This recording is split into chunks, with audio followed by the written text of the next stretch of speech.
ਸਤਿ ਸ਼੍ਰੀ ਅਕਾਲ, ਸਵਾਗਤ ਹੈ ਤੁਹਾਡਾ ਸਾਰਿਆਂ ਦਾ ਇਨਫੋਕਸ ਦੇ ਵਿੱਚ। ਮੈਂ ਹਾਂ ਰੁਪਿੰਦਰ ਕੌਰ। ਇਨਫੋਕਸ ਵਿੱਚ ਅੱਜ ਅਸੀਂ ਦੋ ਅਹਿਮ ਮੁੱਦਿਆਂ ਤੇ ਗੱਲ ਕਰਨ ਜਾ ਰਹੇ ਹਾਂ। ਸਭ ਤੋਂ ਪਹਿਲਾਂ ਟੈਂਪਰੇਰੀ ਫੋਰਨ ਵਰਕਰਸ ਦੀ ਪਰਮਾਨੈਂਟ ਰੈਜ਼ੀਡੈਂਸੀ ਸੰਬੰਧੀ ਤੇ ਨਾਲ ਹੀ ਗੱਲ ਕਰਾਂਗੇ ਲੰਬੇ ਸਮੇਂ ਤੋਂ ਚੱਲਦੀ ਆ ਰਹੀ ਮੰਗ ਕੈਨੇਡਾ ਤੋਂ ਅੰਮ੍ਰਿਤਸਰ ਡਾਇਰੈਕਟ ਫਲਾਈਟ ਦੀ। ਸੋ ਸ਼ੁਰੂ ਕਰਦੇ ਹਾਂ ਇਨਫੋਕਸ। ਹਾਲ ਹੀ ਦੇ ਵਿੱਚ ਸਰੀ ਸੈਂਟਰ ਤੋਂ ਮੈਂਬਰ ਪਾਰਲੀਮੈਂਟ ਰਣਦੀਪ ਸਰਾਏ ਵੱਲੋਂ ਪ੍ਰਾਈਵੇਟ ਮੈਂਬਰ ਮੋਸ਼ਨ M44 ਪੇਸ਼ ਕੀਤਾ ਗਿਆ ਹੈ, ਜਿਸ ਵਿੱਚ ਟੈਂਪਰੇਰੀ ਫੋਰਨ ਵਰਕਰਸ ਦੀ ਪਰਮਾਨੈਂਟ ਰੈਜ਼ੀਡੈਂਸੀ ਦਾ ਮੁੱਦਾ ਚੁੱਕਿਆ ਗਿਆ ਹੈ। ਜ਼ਿਆਦਾ ਜਾਣਕਾਰੀ ਲਈ ਸਾਡੀ ਸੰਵਾਦਦਾਤਾ ਹਰਸਿਮਰਤ ਕੌਰ ਨੇ ਮੈਂਬਰ ਪਾਰਲੀਮੈਂਟ ਰਣਦੀਪ ਸਰਾਏ ਨਾਲ ਕੀਤੀ ਖਾਸ ਗੱਲਬਾਤ।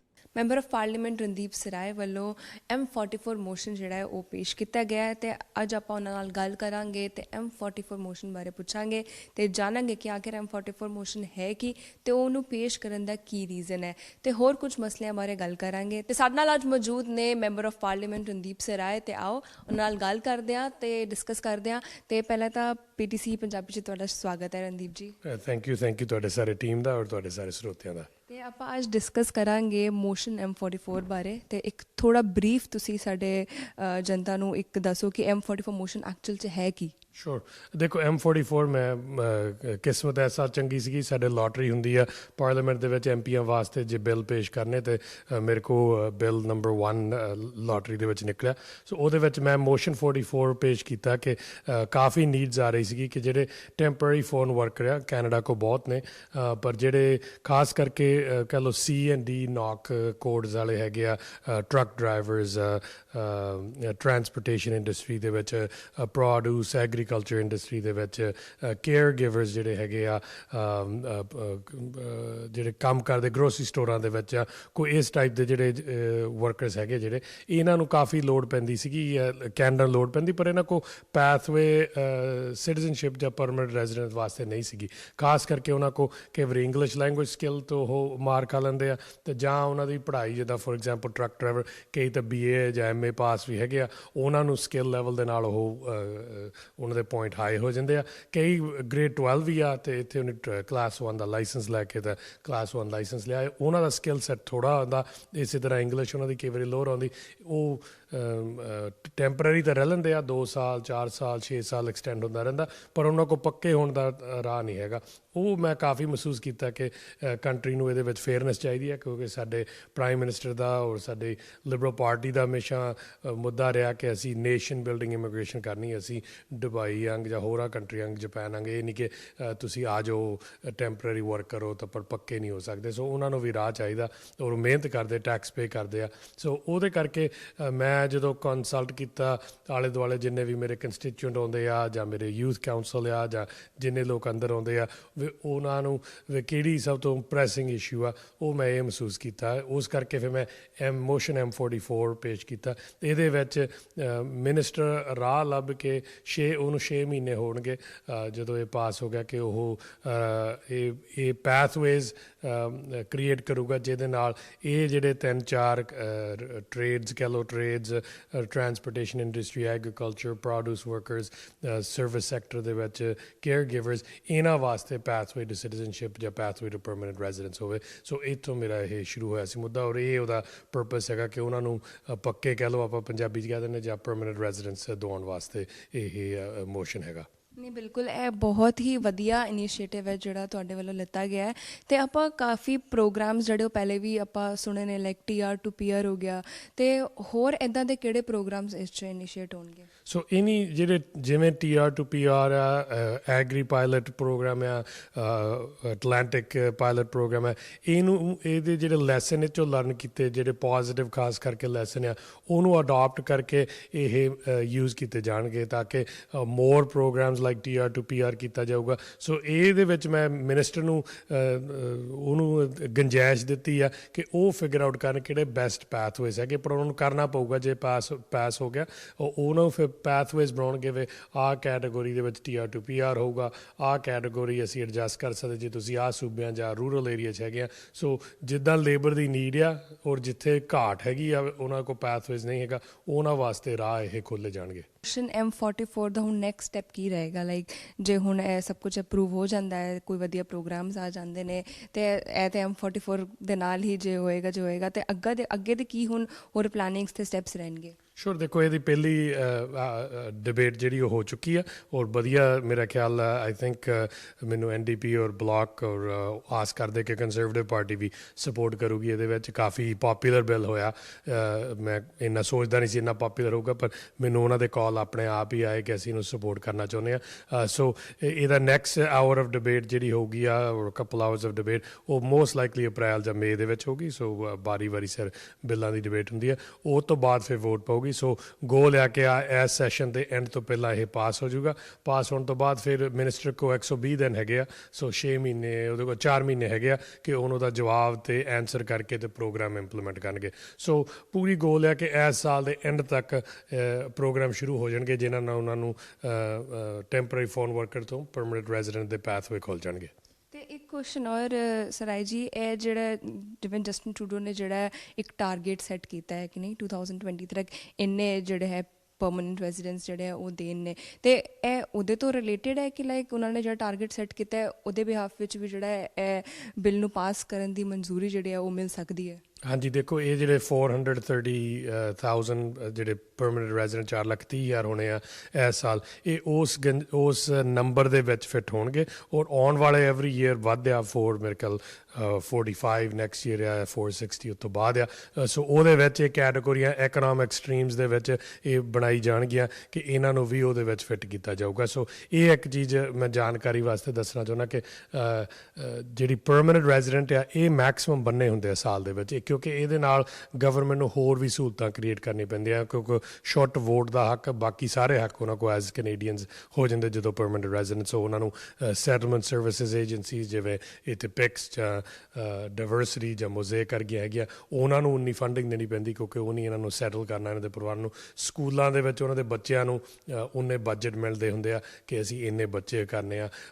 ਸਿਟੀਜ਼ ਨੂੰ ਪਲੈਨਿੰਗ ਕਰਨੀ ਪੈਂਦੀ ਹੈ ਕਿ ਇੰਨੇ ਪਰਮਾਨੈਂਟ ਰੈਜ਼ੀਡੈਂਟ ਸਾਡੇ ਹੋਣੇ, ਇੰਨੇ ਘਰ, ਇੰਨੇ ਸਕੂਲ, ਇੰਨੇ ਹਸਪੀਟਲ ਸਾਡੇ ਹੋਣੇ ਚਾਹੀਦੇ। ਸੋ ਟੈਂਪਰੇਰੀ ਫੋਰਨ ਵਰਕਰ ਦੇ ਨਾਲ ਉਹ ਨਹੀਂ ਹੁੰਦਾ, ਉਹ ਤੁਸੀਂ ਜਿੱਦਾਂ ਲੋੜ ਅਨੁਸਾਰ ਤੁਸੀਂ ਵੱਧ ਮੰਗਾ ਲਓ, ਘੱਟ ਮੰਗਾ ਲਓ। ਸਟੂਡੈਂਟ ਵੀ ਇੰਟਰਨੈਸ਼ਨਲ, ਉਹਦੇ ਨਾਲ ਕੋਈ ਹੋਰ ਅਰੇਂਜਮੈਂਟ ਨਹੀਂ ਹੁੰਦਾ। ਪਰ ਜਦੋਂ ਪਰਮਾਨੈਂਟ ਹੁੰਦਾ ਉਹਦੇ ਲਈ ਗਵਰਨਮੈਂਟ ਨੂੰ ਬਹੁਤ ਪਲੈਨਿੰਗ ਕਰਨੀ ਪੈਂਦੀ। ਸੋ ਉਹਦੇ ਵਿੱਚ ਹੀ ਹੋਊਗਾ। ਸੋ ਉਹ ਗੁੱਡ ਨਿਊਜ਼ ਇਹ ਹੈਗੀ ਕਿ ਨੰਬਰ ਬਹੁਤ ਵੱਡਾ। ਜਦੋਂ ਅਸੀਂ 2015 'ਚ ਆਏ ਸੀਗੇ ਉਦੋਂ 2,50,000 2,35,000 ਇੰਨਾ ਕਿ ਹਾਰਪਰ ਦੀ ਗਵਰਨਮੈਂਟ, ਕੰਜ਼ਰਵੇਟਿਵ ਦੀ ਗਵਰਨਮੈਂਟ ਪਰਮਾਨੈਂਟ ਰੈਜ਼ੀਡੈਂਟ ਬਣਾਉਂਦੀ ਸੀ। ਔਰ ਉਦੋਂ ਟੈਂਪਰੇਰੀ ਫੋਰਨ ਵਰਕਰ ਦਾ ਵੀ ਮੈਂ ਯਾਦ ਕਰਾ ਦੇਵਾਂ ਬਹੁਤ ਮਾੜਾ ਹਾਲ ਸੀ। ਉਹ 4 ਸਾਲ ਆ ਕੇ ਕੰਮ ਕਰਦੇ ਹੁੰਦੇ ਸੀ ਤਾਂ 4 ਸਾਲ ਉਹਨਾਂ ਨੂੰ ਵਾਪਸ ਜਾਣਾ ਪੈਂਦਾ ਸੀ। ਸੋ ਉਹ ਨਾ ਇੱਧਰ ਜੋਗੇ ਰਹਿੰਦੇ ਸੀ ਤਾਂ ਨਾ ਮੁੜ ਕੇ ਆਪਣੇ ਦੇਸ਼ ਜੋਗੇ ਰਹਿੰਦੇ ਸੀ, ਕਿਉਂਕਿ ਉੱਥੋਂ ਵੀ ਆਊਟਡੇਟਡ ਹੋ ਜਾਂਦੇ ਸੀਗੇ। ਅਤੇ ਫਿਰ ਉਹ ਤੋਂ ਬਾਅਦ ਹੀ 8 ਸਾਲ ਬਾਅਦ ਕਿਤੇ ਉਹ ਮੁੜ ਕੇ ਆਉਣ ਦੀ ਅਪਲਾਈ ਕਰ ਸਕਦੇ, ਉਹ ਅਸੀਂ ਇਮੀਡੀਏਟਲੀ ਚੇਂਜ ਕਰਤਾ ਸੀ। ਉਸ ਤੋਂ ਬਾਅਦ ਕਾਫੀ ਮੈਜੋਰਿਟੀ ਆਫ ਪੈਥਵੇਜ਼ ਹੈਗੇ ਆ ਟੈਂਪਰੇਰੀ ਫੋਰਨ ਵਰਕਰਾਂ ਦੇ, ਸਟੂਡੈਂਟਾਂ ਵਾਸਤੇ, PR ਹੋਣ ਵਾਸਤੇ। ਪਰ ਥੋੜ੍ਹੀਆਂ ਕੈਟੇਗੋਰੀਆਂ, ਕਈ ਸਟੂਡੈਂਟ ਔਰ ਸਰਟਨ ਜਿਹੜੇ ਇਹ NOC, C and D ਇਹਨਾਂ ਵਾਸਤੇ ਕਮਜ਼ੋਰੀ ਰਹਿ ਜਾਂਦੀ ਸੀਗੀ। ਉਸ ਕਰਕੇ ਮੈਨੂੰ ਪ੍ਰਾਈਮ ਮਿਨਿਸਟਰ ਤੋਂ ਵੀ ਕਾਫੀ ਸਪੋਰਟ ਇਹਦੀ ਮਿਲੀ ਆ, ਇਮੀਗ੍ਰੇਸ਼ਨ ਮਿਨਿਸਟਰ ਸ਼ਾਨ ਫਰੇਜ਼ਰ ਤੋਂ ਵੀ ਮਿਲੀ ਆ। ਸੋ ਉਹ ਕਹਿੰਦੇ ਕਿ ਅਸੀਂ ਜ਼ਰੂਰ ਇਹਨਾਂ ਨੂੰ ਐਡਜਸਟ ਕਰਾਂਗੇ ਆਪਣੇ ਲੈਵਲਸ ਪਲਾਨ ਦੇ ਵਿੱਚ। ਅਤੇ ਅਸੀਂ ਵੀ ਉਮੀਦ ਕਰਦੇ ਹਾਂ ਕਿ ਮੋਸ਼ਨ 44 ਜਿਹੜਾ ਉਹ ਛੇਤੀ ਜਿਹੜਾ ਪਾਸ ਹੋਵੇ। ਅਤੇ ਅਸੀਂ ਹੁਣ ਗੱਲ ਕਰਨਾ ਚਾਹਾਂਗੇ ਇਮੀਗ੍ਰੇਸ਼ਨ ਬਾਰੇ।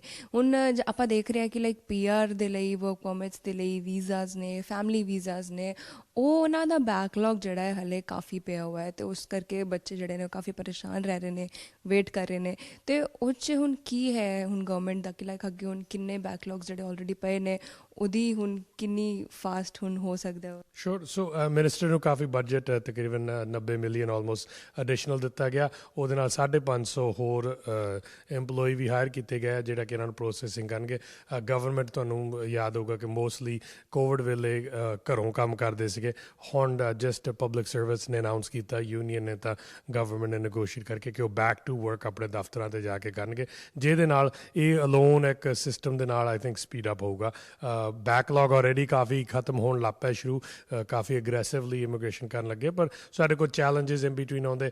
ਅਕਤੂਬਰ ਦੇ ਵਿੱਚ ਅਫਗਾਨਿਸਤਾਨ ਦੀ ਸਿਚੁਏਸ਼ਨ ਆ ਗਈ ਸੀ ਜਿੱਥੇ ਸਾਨੂੰ ਅਫਗਾਨਿਸਤਾਨ ਦੇ ਕੇਸ ਪ੍ਰੋਸੈਸ ਕਰਨੇ ਪਏ ਸੀ। ਹੁਣ ਯੂਕਰੇਨ ਲਈ ਕੀਤਾ ਗਿਆ ਕਿ ਉਹਨਾਂ ਨੂੰ ਕੁਇਕਲੀ ਉਹਨਾਂ ਦੇ ਜਿਹੜੇ ਕਿਸੇ ਨੇ ਵੀਜ਼ੇ ਲਈ ਅਪਲਾਈ ਅਪਲਾਈ ਕਰਨਾ ਉਹਨਾਂ ਨੂੰ ਜਲਦੀ ਕੀਤਾ ਜਾਊਗਾ। ਪਰ ਉਹਨਾਂ ਦੇ ਨਾਲ ਆਈ ਥਿੰਕ ਜਿਹੜੇ ਪਰਮਾਨੈਂਟ ਰੈਜ਼ੀਡੈਂਟ ਆ ਜਾਂ ਜਿਹੜੇ PR ਸਪਾਊਸਿਸ ਜਾਂ ਹੋਰ ਆ ਇਹਨਾਂ ਦੇ ਵਿੱਚ ਨਹੀਂ ਡਿਲੇ ਹੋਣੀ ਚਾਹੀਦੀ। ਉਹ ਟੈਂਪਰੇਰੀ ਵੀਜ਼ਾ ਜੇ ਕੋਈ ਪ੍ਰੋਸੈਸ ਕਰਨਾ ਚਾਹੁੰਦਾ ਜਾਂ ਨਵਾਂ ਫੋਰਨ ਵਰਕ ਪਰਮਿਟ ਲੈ ਰਿਹਾ ਉਹਨੂੰ ਸ਼ਾਇਦ ਥੋੜ੍ਹੀ ਜਿਹੀ ਉਹਦੇ ਕਰਕੇ ਡਿਲੇ ਆਊਗੀ। ਪਰ ਜਿਹੜੇ PR spousal applications parents and grandparents applications ਆ ਇਹ ਜਿਹੜੀਆਂ ਇਹ ਨੋਰਮਲੀ ਹੁਣ ਫਾਸਟ ਹੀ ਹੋਣਗੀਆਂ। ਸਪਾਊਸਲ ਦੀ ਤਾਂ ਗੋਲ ਮੁੜ ਕੇ ਟਾਰਗੇਟ ਹੈਗਾ ਕਿ 12 ਮਹੀਨਿਆਂ ਦੇ ਵਿੱਚ ਉਹ ਹੋਇਆ ਕਰਨਗੇ।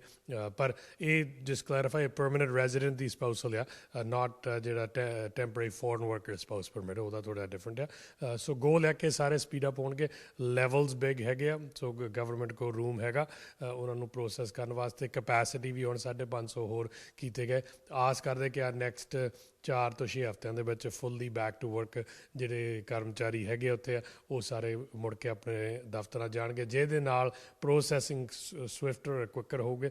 ਥੋੜ੍ਹੇ ਟੈਕਨੋਲੋਜੀਕਲ ਚੇਂਜਸ ਵੀ ਕੀਤੇ ਗਏ। ਜਿਹੜੇ ਪੇਪਰ ਐਪਲੀਕੇਸ਼ਨ ਅੱਗੇ ਸੀ ਉਹਨਾਂ ਨੂੰ ਸਕੈਨ ਕਰਨਾ, ਪ੍ਰੋਸੈਸ ਕਰਨਾ, ਔਰ ਕੋਵਿਡ ਕਰਕੇ ਉਹ ਬੈਕਲੌਗਡ ਰਹੀਆਂ। ਕੋਵਿਡ ਕਰਕੇ ਸੈਨੀਟੇਸ਼ਨ ਇਸ਼ੂ ਸੀਗੇ, ਕਈ ਕੁਛ ਸੀਗਾ, ਉਹ ਹੁਣ ਨਵੇਂ ਤੌਰ 'ਤੇ ਸਾਰੇ ਡਿਜੀਟਾਈਜ਼ ਹੋ ਗਏ, ਸਿੰਪਲ ਹੋਣਗੇ।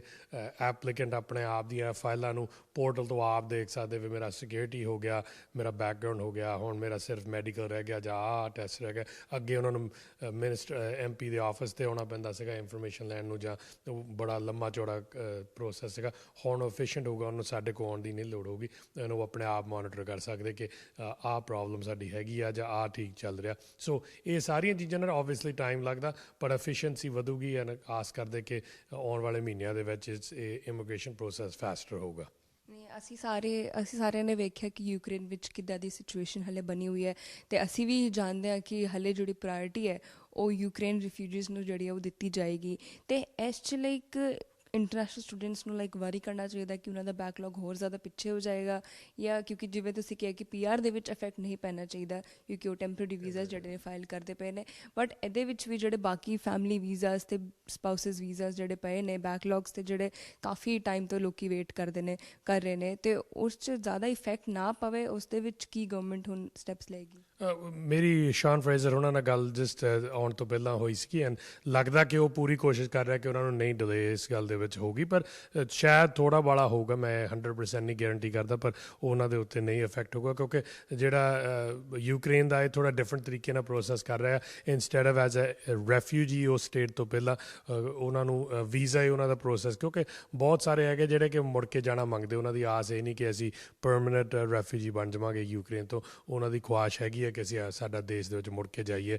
ਉਹ ਵੌਰ ਦੀ ਫੀਅਰ ਕਰਦੇ ਹੋਏ ਨਿਕਲ ਰਹੇ ਆ, ਸਿਆਣੇ ਆ ਜਾਂ ਔਰਤਾਂ ਹੈਗੀਆਂ ਜਾਂ ਬੱਚੇ ਹੈਗੇ ਆ, ਉਹ ਪਰਿਵਾਰ ਹੈਗੇ ਜਿਹੜੇ ਆਉਂਦੇ ਆ, ਕਿਉਂਕਿ ਉਹਨੇ ਮੇਨਲੀ ਕਿਹਾ ਕਿ ਮੈਨ ਉੱਥੇ ਰਹਿਣਗੇ ਤਾਂ ਜਿਹੜੀਆਂ ਫੈਮਲੀਆਂ ਉਹ ਚੱਲ ਜਾਣ। ਸੋ ਉਹਨਾਂ ਨੂੰ ਸੇਫ ਗਾਰਡ ਕਰਨ ਵਾਸਤੇ ਕਰ ਰਹੇ। ਸੋ ਉਹਨਾਂ ਦਾ ਆਈ ਥਿੰਕ ਮੋਰ ਜੇ ਤੁਸੀਂ ਵੀਜ਼ੇ ਦੇ ਤੌਰ 'ਤੇ ਅਪਲਾਈ ਕਰਦੇ ਆ ਉਹਨਾਂ ਦੇ ਵਿੱਚ ਥੋੜ੍ਹਾ ਡਿਲੇ ਹੋਊਗਾ ਕਿਉਂਕਿ ਉਹਨੇ ਰਿਸੋਰਸ ਉੱਧਰ ਰੀਡਾਇਰੈਕਟ ਕਰ ਦੇਣੇ। ਸੋ ਜੇ ਫੋਰ ਐਗਜ਼ਾਮਪਲ ਇੰਡੀਆ ਤੋਂ ਕੋਈ ਇੱਥੇ ਵੀਜ਼ਾ, ਉਹਨਾਂ ਦਾ ਟਾਈਮ ਲਾਈਨ ਸ਼ਾਇਦ 4 ਤੋਂ 6 ਹਫ਼ਤੇ ਤੋਂ 70 ਦਿਨ ਸ਼ਾਇਦ ਹੋ ਜਾਊਗਾ। ਪਰ ਉਹਨਾਂ ਦਾ ਜਿਹੜਾ ਪਰਮਾਨੈਂਟ ਰੈਜ਼ੀਡੈਂਸ ਆ ਉਹਦੇ 'ਚ ਮੈਂ ਨਹੀਂ ਐਕਸਪੈਕਟ ਕਰਦਾ ਕਿ ਇਹਦੇ 'ਚ ਡਿਲੇ ਹੋਊਗੀ ਕਿਉਂਕਿ ਉਹ ਸਟਾਫ ਉੱਤੇ ਹੀ ਫੋਕਸ ਰਹੂਗੇ। ਅਤੇ ਅਸੀਂ ਵੀ ਉਮੀਦ ਕਰਦੇ ਹਾਂ ਕਿ ਤੁਹਾਡਾ ਮੋਸ਼ਨ M44 ਜਿਹੜਾ ਉਹ ਸਕਸੈਸਫੁਲ ਹੋਏ ਅਤੇ ਉਹ ਪਾਸ ਹੋਏ ਛੇਤੀ, ਅਤੇ ਬੱਚਿਆਂ ਦੇ ਲਈ ਅਤੇ ਵਰਕਰਸ ਦੇ ਲਈ ਉਹ ਬੈਨੀਫੀਸ਼ੀਅਲ ਰਹੇਗਾ ਕਿਉਂਕਿ। ਅਤੇ ਧੰਨਵਾਦ ਤੁਸੀਂ ਆਪਣਾ ਕੀਮਤੀ ਸਮਾਂ ਸਾਨੂੰ ਦਿੱਤਾ, ਅਤੇ ਅਸੀਂ ਉਮੀਦ ਕਰਦੇ ਹਾਂ ਕਿ ਛੇਤੀ ਜਿਹੜਾ ਹੈ ਮੋਸ਼ਨ M44 ਪਾਸ ਹੋਵੇ ਅਤੇ ਸਾਰਿਆਂ ਦੇ ਲਈ ਅੱਗੇ ਦੇ ਆਉਣ ਵਾਲੇ ਸਾਲ ਜਿਹੜੇ ਨੇ ਉਹ ਖੁਸ਼ਹਾਲ ਜਾਣ। Thank you. ਜਿੰਨੇ ਵੀ ਸਟੂਡੈਂਟ ਹੈਗੇ ਆ ਜਾਂ ਟੈਂਪਰੇਰੀ ਫੋਰਨ ਵਰਕਰ ਹੈਗੇ ਆ ਇੱਥੇ, ਮੈਂ ਸਾਰਿਆਂ ਨੂੰ ਵਿਸ਼ ਕਰਦਾ ਕਿ ਉਹਨਾਂ ਦਾ ਸਕਸੈਸਫੁਲ ਜਰਨੀ ਹੋਵੇ ਅਤੇ ਉਹ ਕੈਨੇਡਾ 'ਚ ਮੀਨਿੰਗਫੁਲ ਸਿਟੀਜ਼ਨ ਬਣਨ ਫਿਊਚਰ ਦੇ ਵਿੱਚ।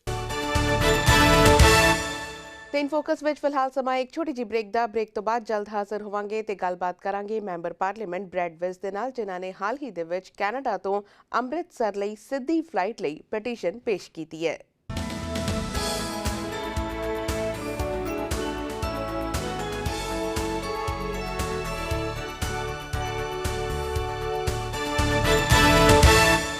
ਬ੍ਰੇਕ ਤੋਂ ਬਾਅਦ ਇੱਕ ਵਾਰੀ ਫਿਰ ਤੋਂ ਤੁਹਾਡਾ ਸਵਾਗਤ ਹੈ। ਟੋਰਾਂਟੋ ਤੇ ਵੈਂਕੂਵਰ ਤੋਂ ਅੰਮ੍ਰਿਤਸਰ ਦੇ ਸ਼੍ਰੀ ਗੁਰੂ ਰਾਮਦਾਸ ਜੀ ਇੰਟਰਨੈਸ਼ਨਲ ਏਅਰਪੋਰਟ ਤੱਕ ਸਿੱਧੀ ਉਡਾਨ ਸ਼ੁਰੂ ਕਰਨ ਦੀ ਮੁਹਿੰਮ ਨੂੰ ਭਰਵਾਂ ਹੁੰਗਾਰਾ ਮਿਲਿਆ ਹੈ ਤੇ ਹਾਲ ਹੀ ਦੇ ਵਿੱਚ ਮੈਂਬਰ ਪਾਰਲੀਮੈਂਟ ਬ੍ਰੈਡ ਵਿਸ ਵੱਲੋਂ ਇਸ ਸੰਬੰਧੀ ਪਟੀਸ਼ਨ ਵੀ ਪਾਈ ਗਈ ਹੈ। Mr. Speaker, Canada and Mission Maskwi Fraser Canyon are home to a vibrant community of more than 1 million Punjabi Canadians. Each year, many travel to the Punjab region to visit family, friends, and religious landmarks like the Golden Temple. But right now, they must fly into Delhi and make the long journey by train, bus, or other means. Canadians are asking for direct flight service from Vancouver or Toronto to Amritsar, Punjab, which will cut travel times drastically. This is good for our economy and it makes good economic sense. I am pleased today, Mr. Speaker, to table petition E3771, signed by more than 14,000 Canadians, calling on the Government of Canada to work with airlines, India's High Commission, to initiate this direct flight service as soon as possible. Mr. Speaker, we can get this done, and petitioners from across Canada look forward in good faith to the government's response. ਕੀ ਹੈ ਪੂਰਾ ਮਾਮਲਾ ਇਸੇ ਸੰਬੰਧੀ ਗੱਲਬਾਤ ਕਰਨ ਲਈ ਸਾਡੇ ਨਾਲ ਖਾਸ ਤੌਰ ਤੇ ਜੁੜ ਰਹੇ ਨੇ member parliament bread with hello mister with and thank you so much for taking out time for PTC Well, thank you. Happy to be on the show today. It's a pleasure to have you here. We would like to know, as many people living in Canada, they have ties in Punjab, but there are, at present, there is no direct flight from Canada, say Vancouver, Toronto, or Abbotsford to Punjab. You are supporting a petition calling on Government of Canada to create a direct flight. Why do you think it's important? Well, I think you nailed it right there. I'm from Abbotsford, British Columbia, and there are over 1 million Canadians of Punjabi descent. And I think I supported this petition because I want to, in good faith, encourage the Minister of Transportation to look at direct flight options that make economic sense and that will serve the needs of Canadian citizens. And a flight to Amritsar International Airport, direct from Vancouver or Abbotsford especially, would be good for our economy, and it would be good for travelers as well. So I thought it was a good faith petition to put forward. There were 14,000 Canadians who signed the online petition, the largest one I've ever done. And really, they just don't. We have already an international agreement with India to have flights to Amritsar. When we were in lockdowns, it was the Canadian Airlines went to Amritsar to pick up Canadians in the Punjab because that's where they all were anyway. So let's just simplify the process and get a direct flight. So if I'm successful in that, I will be very pleased, and I know many other Canadians will too. Definitely, but now when this petition is closed for signatures, is it already tabled in the parliament? Actually, yes, I just tabled it this morning. I planned on doing it a few weeks ago, but given the Emergencies Act, my ability to table it in Parliament was cancelled. But I was very pleased to table it this morning, and I'll be tabling 2,000 additional paper signatures in 2 weeks' time when Parliament resumes. Though petition is a great tool for all the constituents to reach the Government of Canada for their issues, so what would be the next step? Well, the next step in the petition, I call upon the Government of Canada to work with India's High Commission and our airlines. So I will be meeting with Air Canada again very soon to press upon Air Canada to consider this option. I will also be petitioning personally or lobbying the Minister of Transportation to consider this petition and to move forward, and other business people to make sure that we can see this happen. In previous years, the Government of Canada has championed direct flights in parts of China, for example, and I see this as no different. This is something Canadians want, and it's good for our economy, and it's good for tourism, and that's why I'm going forward with this. And do you think this long pending demand of Punjabis will be fulfilled?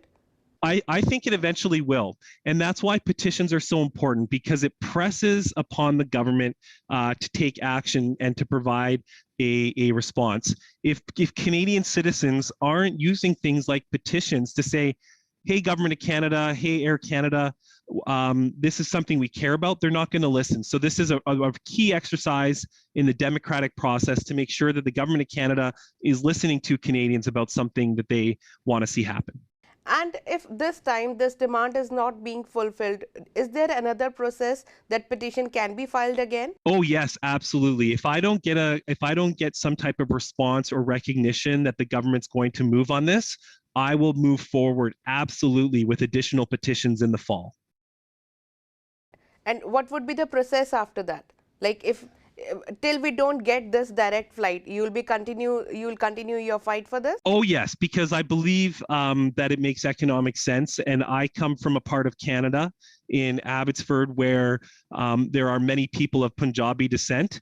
And I wanna see this accomplished. It's you know what? Often when I fly to Ottawa, for example, it's around the same time as one of the regular flights to Delhi from Vancouver.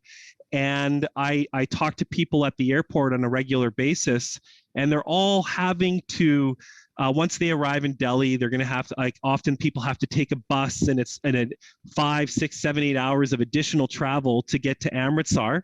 So I want to simplify that process and do what I can to put forward a common sense solution to an issue that a lot of Canadians of Punjabi descent face.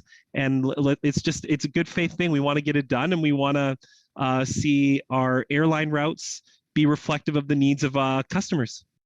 Thank you so much, Mr. Vis, for taking out your time and talking about these two important issues. Thank you so much and have a good day. Thank you so much, and I'll be happy to come back to your show if we need to talk about petitions again. Definitely. Thank you. Take Looking care. forward to it. ਸੋ ਹੁਣ ਤੱਕ ਲਈ ਬਸ ਇੰਨਾ ਹੀ। ਫਿਲਹਾਲ ਮੈਨੂੰ ਦਿਓ ਇਜਾਜ਼ਤ। ਤੁਸੀਂ ਰੱਖੋ ਆਪਣਾ ਖਿਆਲ ਤੇ ਦੇਸ਼ ਦੁਨੀਆ ਦੀਆਂ ਖਬਰਾਂ ਲਈ ਬਣੇ ਰਹੋ PTC ਦੇ ਨਾਲ।